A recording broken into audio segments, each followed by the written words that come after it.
திரு உதயநிதி ஸ்டாலின் அவர்களுடைய அரசியலை வாரிசு அரசியல்னு ஒரு விமர்சனத்தை வைக்கிறாங்க. அவர் ரொம்ப எளிமையா இந்த இடத்துக்கு வந்துட்டாரு அப்படின்னு சொல்றாங்க.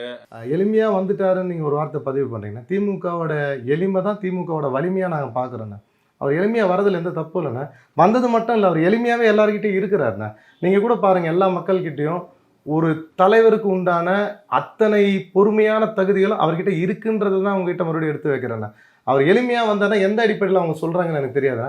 நான் உதயண்ணனை பார்த்துருக்கேண்ணே. உதயண்ணன் ஒரு அரசியல் முதலமைச்சர் கட்சி குடும்பத்தை சார்ந்து பிறந்தவர். அவருக்கு பதவி வேணும்னா அவருடைய 21, 18 வயசுல கூட அவர் பதவி வாங்கியிருக்கலாம். எவ்வளவோ பேருக்கு எத்தனையோ வரலாறு இருக்கலாம். தலைவர் கூட 14 வயசுல வந்திருக்குன்னு சொல்லியிருக்கலாம். நம்மளுடைய முதலமைச்சர் கூட 16 வயசுல இருந்து கட்சியில் இருக்குன்னு சொல்லலாம்.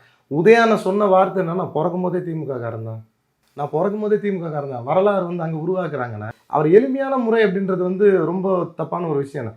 கஷ்டப்பட்டிருக்காருண்ணே. இளைஞரணியா இருந்து சட்டமன்ற உறுப்பினரான்றது நம்ம எடுத்துக்கிற விஷயம் இல்லைண்ணா, மக்களால் தேர்ந்தெடுக்கப்பட்ட விஷயம். மக்கள்கிட்ட அவர் தேர்ந்தெடுக்கப்பட்டிருக்காருன்னா அப்புறம் எப்படின்னு அது எளிமையா இருக்கும்? கடினமான விஷயம் தானே.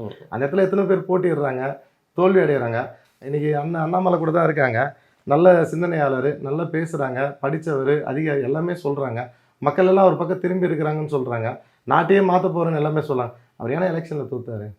அவர் யாருக்கிட்ட நான் தோத்தாரு?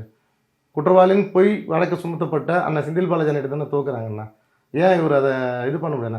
அதனால் இவங்க தேவைக்கு ஏற்ற மாதிரி எங்கள் மேலே பொய் புகாரெல்லாம் வச்சு குற்ற நடவடிக்கையில் ஈடுபட்டவங்களை எங்களை அடையாளம் காட்டி கூட பண்ணுறாங்க.